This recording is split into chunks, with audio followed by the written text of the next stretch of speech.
आज 8/8/2024 की बाबा की मुरली है।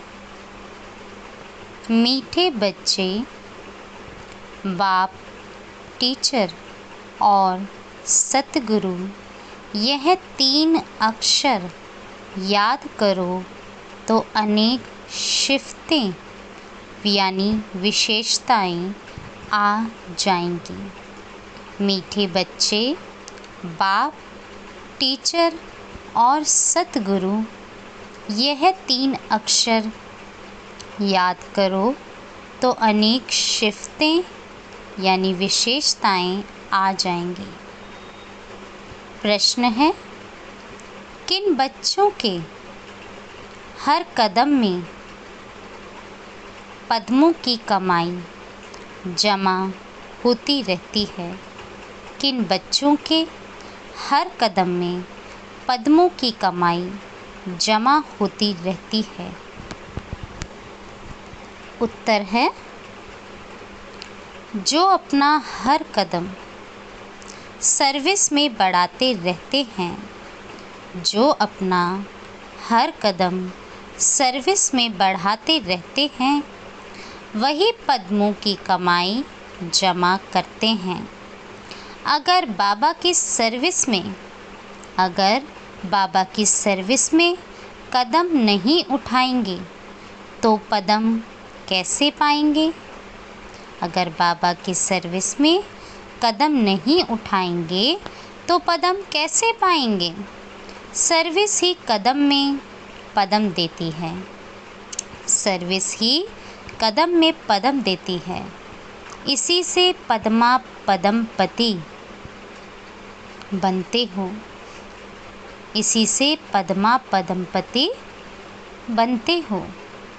आज का बाबा का दूसरा प्रश्न है, किस राज को जानने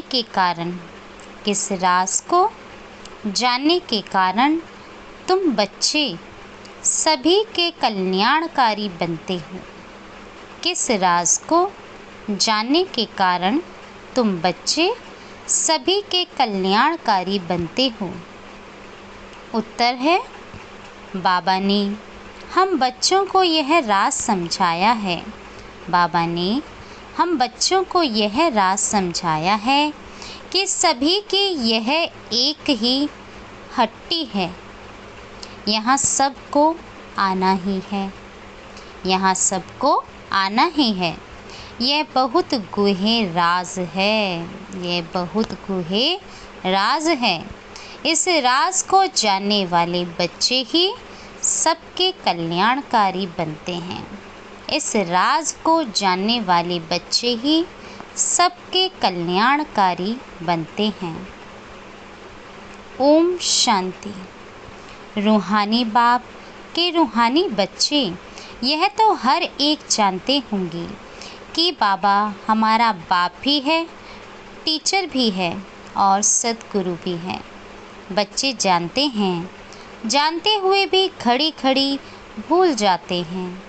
यहाँ जो बैठे हैं वह जानते तो होंगे ना, परंतु भूल जाते हैं।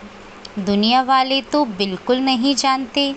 बाप कहते हैं, सिर्फ यह 3 अक्षर भी याद रहे तो बहुत सर्विस कर सकते हैं। प्रदर्शनी अथवा म्यूज़ियम में तुम्हारे पास बहुत आते हैं। घर में भी मित्र संबंधी आदि बहुत आते हैं। कोई भी आए तो समझाना चाहिए कि जिसको भगवान कहा जाता है वह बाबा भी है, टीचर भी है और सद्गुरु भी है। यह याद हो तो भी ठीक, और कोई की याद ना आए और कोई को तो ऐसे कह ना सकें, तुम बच्चे जानते हो हमारा बाबा बाप भी है, टीचर भी है, सद्गुरु भी है। कितना सहज है। परंतु कोई कोई की तो ऐसे पत्थर बुद्धि है जो यह 3 अक्षर भी बुद्धि में धारण नहीं कर सकते, भूल जाते हैं। बाबा हमको मनुष्य से देवता बनाते हैं, क्योंकि बेहद का बाप है ना।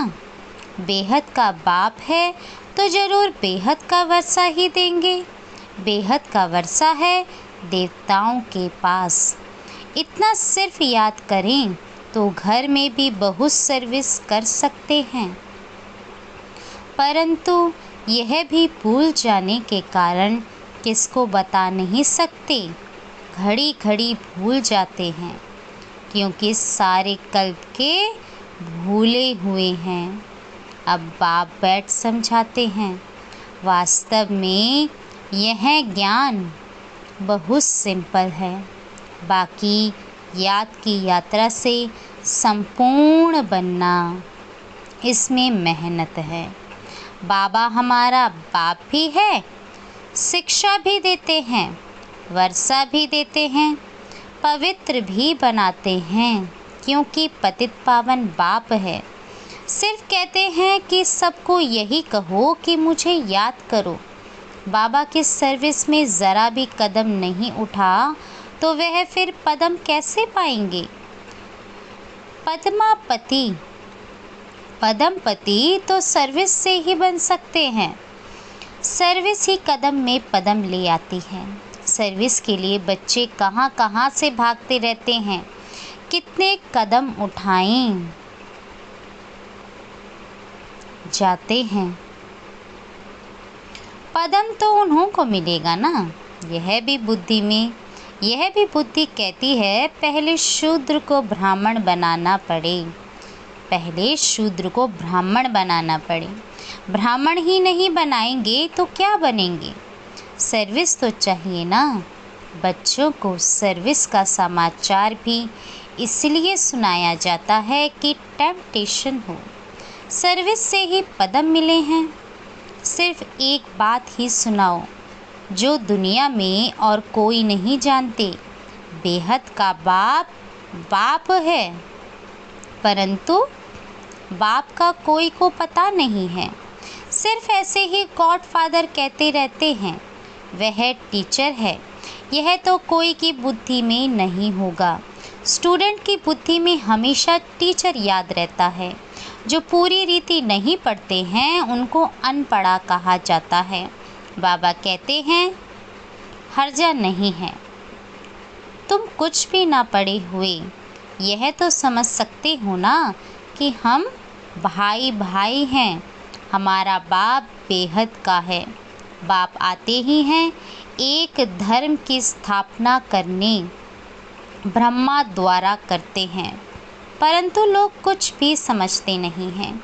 ईश्वर अगर कभी ना आया हुआ होता तो उनको बुलाते ही क्यों।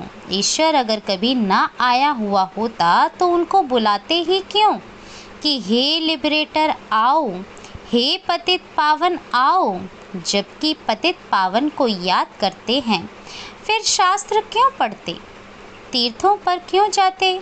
वहाँ बैठा है क्या परमात्मा, वहाँ बैठा है क्या, कोई जानते ही नहीं। जबकि पतित पावन ईश्वर है तो गंगा स्नान आदि से कोई पावन हो कैसे सकते। स्वर्ग में कोई जा कैसे सकते। जन्म तो यहाँ ही लेना है। नई दुनिया और पुरानी दुनिया में फ़र्क तो होता है ना। इसको सतयुग थोड़े ही कहेंगे। अब तो कलयुग है ना। मनुष्यों की तो बिल्कुल पत्थर बुद्धि है। जहाँ थोड़ा सुख देखते हैं तो स्वर्ग समझ लेते हैं। यह बाप ही समझाते हैं। बाप कोई गाली नहीं देते हैं, बाप शिक्षा भी देते हैं, सबको सद्गति भी देते हैं। भगवान बाप है तो बाप से ज़रूर कुछ मिलना चाहिए। बाबा अक्षर भी ऐसा है जो उनसे वर्षे की खुशबू ज़रूर आती है। और भल कितना भी काका मामा आदि हैं, परंतु उनसे वर्षे की खुशबू नहीं आती। अंतर्मुख हो विचार करना है कि बाप ठीक कहते हैं। गुरु के पास कोई जायदाद होती नहीं, वह तो खुद ही घर बार छोड़ते हैं। तुमने संन्यास किया है विकारों का, तो बाबा कहते हैं कि तुमने तो संन्यास विकारों का किया है। वह तो कह देते हैं हमने घर बार छोड़ा, तुम कहते हो हम सारी दुनिया के विकारों का संन्यास करते हैं। नई दुनिया में जाना कितना सहज है। हम संन्यास करते हैं सारी पुरानी सृष्टि तमो प्रधान दुनिया का।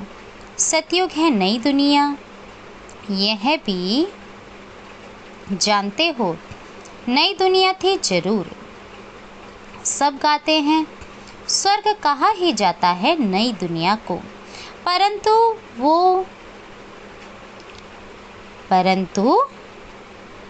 वो लोग सिर्फ कहने मात्र कह देते हैं, समझ कुछ नहीं। तो बाप बच्चों को कहते हैं सिर्फ यह विचार करो, बाबा हमारा बाप भी है, शिक्षक और सद्गुरु भी है, सबको ले जाएंगे। अक्षर ही दो हैं, मन मना भव, इसमें सब आ जाता है, परंतु यह भी भूल जाते हैं। पता नहीं बुद्धि में क्या क्या याद रहता है। नहीं तो रोज लिख कर दो कि इतना समय हम किस अवस्था में बैठे थे। बाबा कहते हैं भूल जाते हैं बच्चे। अगर बाबा कहते हैं बुद्धि में क्या क्या याद रहता है, बाबा कहते हैं रोज लिख कर दो कि इतना समय हम किस अवस्था में बैठे थे। तुम बैठे हो बाप टीचर सद्गुरु के सामने, तो वही याद आना चाहिए। स्टूडेंट को टीचर ही याद आएगा ना, परंतु यहाँ माया है ना, एकदम माथा ही मूड देती है, सारा राज्य भाग्य ही ले लेती है, तुमको पता नहीं पड़ता है। आए तो थे वर्षा लेने, परंतु मिलता कुछ भी नहीं। ऐसे ही कहेंगे ना, भल स्वर्ग में तो चलेंगे, परंतु वह कोई बड़ी बात थोड़ी ही है। यहाँ आए भल परंतु पढ़े नहीं, फिर स्वर्ग में तो जाएंगे ना। यहाँ तो बैठे हैं ना, समझते हैं स्वर्ग में जाना है, फिर क्या भी बने, वह तो पढ़ाई नहीं हुई ना। थोड़ा भी सुना तो उसका फल मिल जाता है। पढ़ाई से तो बड़ी स्कॉलरशिप मिलती है। बाप से ऊंचे ते ऊंच पद पाना है तो पुरुषार्थ करना पड़े। पढ़ाई याद होगी तो 84 का चक्र भी याद आ जाएगा। यहाँ बैठने से सब याद आना चाहिए, परंतु यह भी याद आता नहीं है। अगर याद आए तो किसको सुनाए भी। चित्र तो सबके पास है। शिव के चित्र पर तुम कोई को सुनाएंगे तो कभी गुस्सा नहीं करेंगे। बोलो आओ तो हम आपको बताएं कि यह शिव बेहद का बाप है ना, इनके साथ अपना क्या संबंध है। ऐसे फालतू चित्र तो नहीं होगा। शिव के लिए जरूर कहेंगे यह भगवान है। भगवान तो निराकार ही होता है।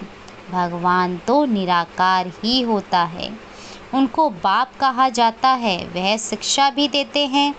तुम्हारी आत्मा शिक्षा लेती है, आत्मा ही सब कुछ करती है। टीचर भी आत्मा बनती है। बाप भी इस रथ पर आकर पढ़ाते हैं। सतयुग की स्थापना करते हैं। वहाँ कलयुग का नाम निशान ही नहीं। मनुष्य कहाँ से आएंगे। सर्विसेबल बच्चों को सारा दिन ख्याल चलते रहते हैं। सर्विस नहीं करते तो समझा जाता है बुद्धि ही नहीं चलती। जैसे बुद्धू बैठे हैं, बाप को समझ नहीं सकते। पतित पावन बाप को याद करने से ही वर्षा मिलेगा। याद करते करते मरेंगे तो बाप की सब मिल्कियत मिलेगी। बेहद के बाप की मिल्कियत है स्वर्ग। बच्चों के पास बैच भी है। घर में मित्र संबंधी आदि तो बहुत आते हैं। कोई मरता है तो भी बहुत आते हैं। उन्हों की भी तुम बहुत अच्छी सर्विस कर सकते हो। शिव बाबा का चित्र तो बहुत अच्छा है। भल बड़ा ही रख दो, इसमें कोई कुछ कहेंगे नहीं। ऐसे नहीं कहेंगे कि यह ब्रह्मा है, यह है गुप्त। तुम गुप्त भी समझा सकते हो। सिर्फ शिव का चित्र रखो और सब चित्र उठा दो।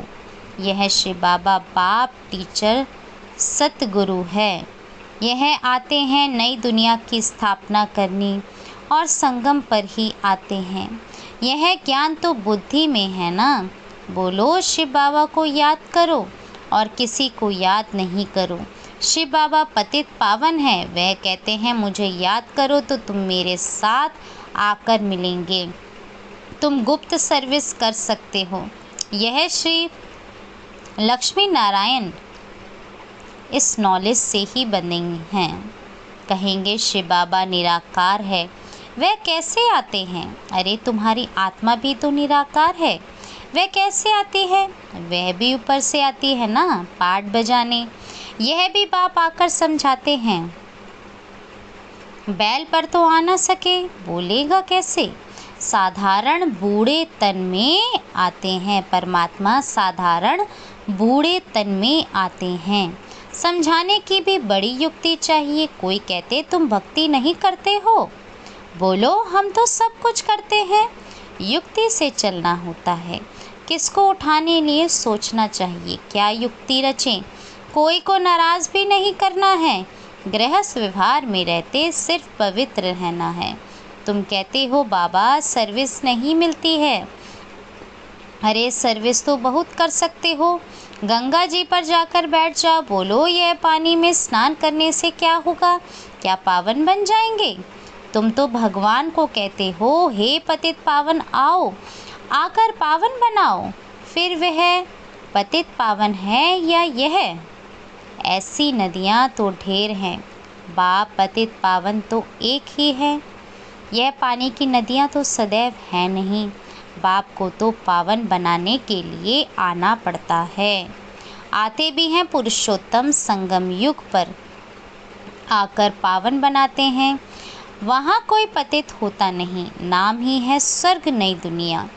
अभी तो है पुरानी दुनिया, इस संगम युग का तुमको ही पता है और कोई समझ ना सके। बाप तो अनेक प्रकार की सर्विस की युक्तियाँ समझाते हैं। बुद्धू भी ना बनो, कहते हैं अमरनाथ पर भी कबूतर होते हैं, पिजन पैगाम पहुंचाते हैं। ऐसे नहीं परमात्मा का पैगाम ऊपर से कबूतर लाएंगे, यह भी सिखलाते हैं। उनके पाँव में लिखकर बांधेंगे तो ले जाएगा। उनको सहज रीति दाना मिलता है तो और कहाँ भटकने की दरकार नहीं। तुमको भी यहाँ दाना मिलता है, तुम्हारी बुद्धि में है विश्व की बादशाही जो यहाँ से मिलती है। वह फिर समझते हैं दाना यहाँ मिलता है तो फिर हिर जाते हैं। तुम तो चैतन्य हो, तुमको अविनाशी ज्ञान रत्नों का दाना मिलता है। शास्त्रों में भी है चिड़ियाओं ने सागर को सुखाया। बहुत कथाएं लिखती हैं, मनुष्य कहेंगे सत्य। फिर कहते हैं सागर से देवता निकले, रत्नों की थालियां भरकर ले आए, कहेंगे सत्य। अब समुद्र से देवता कैसे निकलेंगे? समुद्र में मनुष्य व देवता रहते हैं क्या? कुछ भी समझते नहीं। जन्म जन्मांतर झूठ ही पढ़ते सुनते रहते हैं। इसलिए कहते हैं झूठी माया झूठी काया झूठा सब संसार। सच्चे और झूठे संसार में कितना रात दिन का फर्क है। झूठ बोलते बोलते इंसॉल्वेंट बन पड़े हैं। तुम कितना युक्ति से समझाते हो, फिर भी कोटों में कोई को ही बुद्धि में बैठता है। यह है बहुत सहज ज्ञान और सहज योग। बाप टीचर सद्गुरु को याद करने से उनकी शिफ्टें भी बुद्धि में आ जाएंगी। अपनी जांच करनी चाहिए। हम सब बाबा को याद करते हैं, वह और तरफ बुद्धि जाती है। तुम्हारी बुद्धि को अभी समझ मिलती है। कितनी मीठी मीठी बातें बाप समझाते हैं, युक्तियाँ बताते हैं। तुम कोई को बैठकर समझाएंगे, फिर तुम्हारे दुश्मन भी नहीं बनेंगे। शिव बाबा ही तुम्हारा बाप टीचर सद्गुरु है। उनको याद करो। समझाने की युक्ति रचनी चाहिए। ब्रह्मा के चित्र पर बहुत पीछे पड़ते हैं, शिव का चित्र देख कभी उड़ाएंगे नहीं। अरे यह तो आत्माओं का बाप है ना, तो बाप को याद करो। इनसे बहुतों को फ़ायदा हो सकता है। इनको याद करने से तुम पतित से पावन बन जाएंगे। वह सबका बाप है, एक बाप के सिवाय कोई की याद नहीं आनी चाहिए। और संतोड़ एक संग जोड़ना है। यह है किसके कल्याण करने की युक्तियाँ। बाप को याद ही नहीं कर सकेंगे तो पावन कैसे बनेंगे। घर में भी तुम बहुत सर्विस कर सकते हो तो बहुत मित्र संबंधी आदि तुमको मिलेंगे। भिन्न भिन्न युक्तियाँ रचो, बहुतों का कल्याण कर सकते हो। हट्टी तो एक ही है और कोई हट्टी है नहीं, तो जाएंगे कहाँ। अच्छा, मीठे मीठे सिक्के लदे बच्चों प्रति माता पिता बाप दादा का याद प्यार और गुड मॉर्निंग। रूहानी बाप की रूहानी बच्चों को नमस्ते। रूहानी बच्चों की रूहानी माता पिता बाप दादा को याद प्यार और नमस्ते नमस्ते नमस्ते। ओम शांति बाबा। तो आज धारणा के लिए मुख्य सार है। पहला, गृहस्थ व्यवहार में बहुत युक्ति से चलना है। गृहस्थ व्यवहार में बहुत युक्ति से चलना है। कोई को नाराज़ भी नहीं करना है, पवित्र भी जरूर बनना है। गृहस्थ व्यवहार में बहुत युक्ति से चलना है। कोई को नाराज़ भी नहीं करना है, पवित्र भी जरूर बनना है। दूसरा है, एक बाप से अविनाशी ज्ञान रत्नों का दाना। एक बाप से अविनाशी ज्ञान रत्नों का दाना ले अपनी बुद्धि रूपी झोली भरपूर रखनी है। बुद्धि को भटकाना नहीं है। पैगंबर बन सबको बाप का पैगाम देना है। एक बाप से अविनाशी ज्ञान रत्नों का दाना ले अपनी बुद्धि रूपी झोली भरपूर रखनी है। बुद्धि को भटकाना नहीं है। पैगंबर बन सबको बाप का पैगाम देना है। वरदान है, बेहद की वैराग्य वृत्ति द्वारा, बेहद की वैराग्य वृत्ति द्वारा सर्व लगावों से मुक्त रहने वाले सच्चे राज ऋषि भव। बेहद की वैराग्य वृत्ति द्वारा सर्व लगावों से मुक्त रहने वाले सच्चे राज ऋषि भव।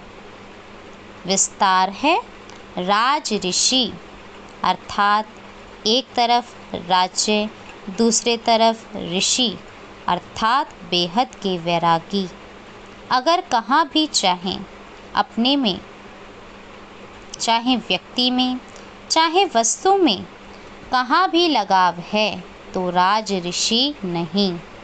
जिसका संकल्प मात्र भी थोड़ा लगाव है, उसके दो नाव में पाँव हुए, फिर न यहाँ के रहेंगे न वहाँ के। इसलिए राज ऋषि बनो, बेहद के वैरागी बनो, अर्थात एक बाप दूसरा न कोई, यह पाठ पक्का करो। स्लोगन है, क्रोध अग्नि रूप है, क्रोध अग्नि रूप है, जो खुद को भी जलाता और दूसरों को भी जला देता है। ओम शांति।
के छू